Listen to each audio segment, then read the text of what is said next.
বিসমিল্লাহির রহমানির রহিম। বাংলাদেশ জাতীয়তাবাদী দলের সম্মানিত চেয়ারম্যান জনাব তারেক রহমান, জাতীয়তাবাদী দলের সেক্রেটারি জেনারেল আলমগীর ভাই এবং দলটির নেতা কর্মীরা এবং গণমাধ্যমে আমার সহকর্মীবৃন্দ, আসসালামু আলাইকুম। আমি আজ কোনো বক্তব্য দেব না, কারণ হলো আজকে আমার দরিদ্র পত্রিকার দরিদ্র সাংবাদিকরা একটা পারিবারিক রিইউনিয়নের আয়োজন করেছে, সেখানে আমাকে যেতে হবে। তো আমি অনেকগুলো সভায় দেখেছি যে আমাদের মধ্যে একটা অসৌজন্যমূলক ব্যাপার আছে, যে ব্যস্ত মানুষেরা বক্তৃতা দিয়ে চলে যান, অন্যের বক্তৃতা শোনেন না। এটা আমি মনে করি খুবই অসৌজন্যমূলক আচরণ।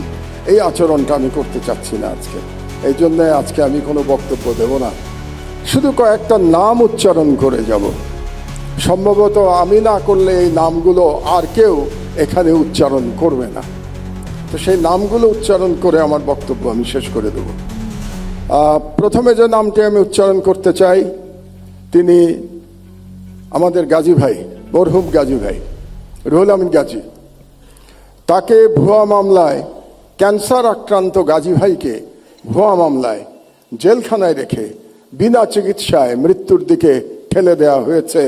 আমাদের ম্যাডামের মতো, ম্যাডামকে যেমন বিনা চিকিৎসায় ভুয়া মামলায় মৃত্যুর দিকে ঠেলে দেওয়া হয়েছিল।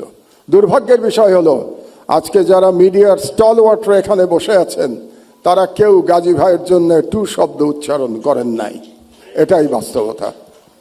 2 নম্বরে আমি নাম বলতে চাই আসাদ ভাইয়ের।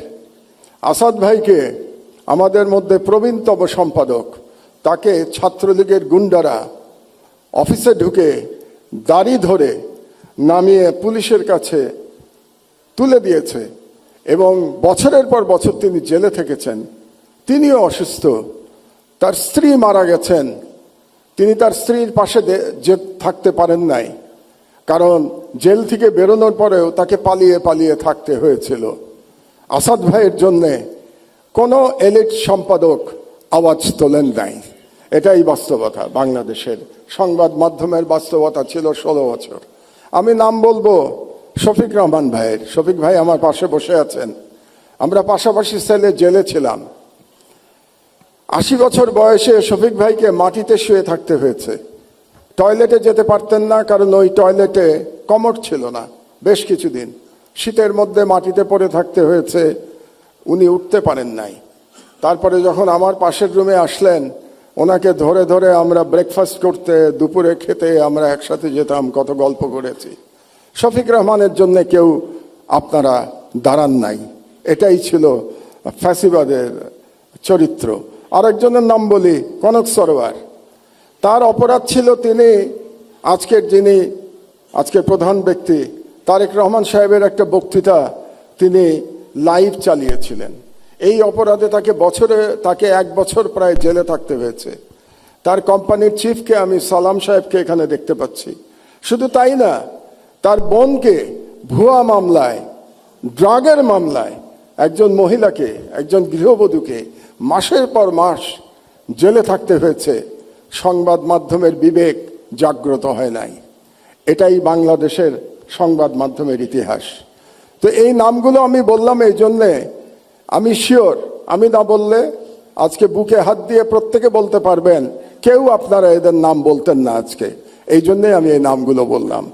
আর আমি জনাব তারেক রহমানকে একটা ছোট্ট পরামর্শ দিয়েই বক্তব্য শেষ করব। 1 মিনিট। শেখ মুজিবুর রহমান মুক্তিযুদ্ধের সাথে জড়িত ছিলেন না। তিনি জানতেন না মুক্তিযুদ্ধ কিভাবে হয়েছে, এবং তিনি ফিরে এসেও জানার চেষ্টা করেন নাই মুক্তিযুদ্ধ কিভাবে হয়েছে। তাকে আওয়ামী লীগের লোকজন যা বলেছে এবং ভারতীয় পক্ষ যা বলেছে সেটাকেই তিনি ধরে নিয়েছিলেন। এটাই মুক্তিযুদ্ধের ইতিহাস ছিল। এই জন্যই তিনি ব্যর্থ হয়েছিলেন। জনাব তারেক রহমান, আপনি 17 বছর দেশে ছিলেন না, আপনি জানেন না এখানে কি হয়েছে। আপনার বিশিষ্ট লোকজন আপনাকে যা বলেছে এটাই আপনি শুনেছেন, এবং এখন যারা মিডিয়ার নতুন বন্ধুরা আপনাকে যেটা বলছে সেটাই আপনি শুনছেন এবং সেটাই আপনি মনে করছেন এটাই বাংলাদেশের 17 বছরের ইতিহাস। বাংলাদেশের 17 বছরের ইতিহাস এটা না। সেই ইতিহাস আমি বর্ণনা করব ভবিষ্যতে যদি আপনি এরকম কোনো অনুষ্ঠানের আয়োজন করেন এবং সেই অনুষ্ঠানে আমাকে 15 মিনিট সময় দেন, তাহলে বাংলাদেশের মিডিয়ার ইতিহাস 50 বছরের ইতিহাস আমি বর্ণনা করব। সেই প্রত্যাশা ব্যক্ত করে আমার বক্তব্য শেষ করছি। আপনারা শুনলেন, আমাকে দাওয়াত দিয়েছেন এখানে, এই জন্য ধন্যবাদ জানিয়ে আমার বক্তব্য শেষ করছি। আল্লাহ হাফেজ। বাংলাদেশ জিন্দাবাদ।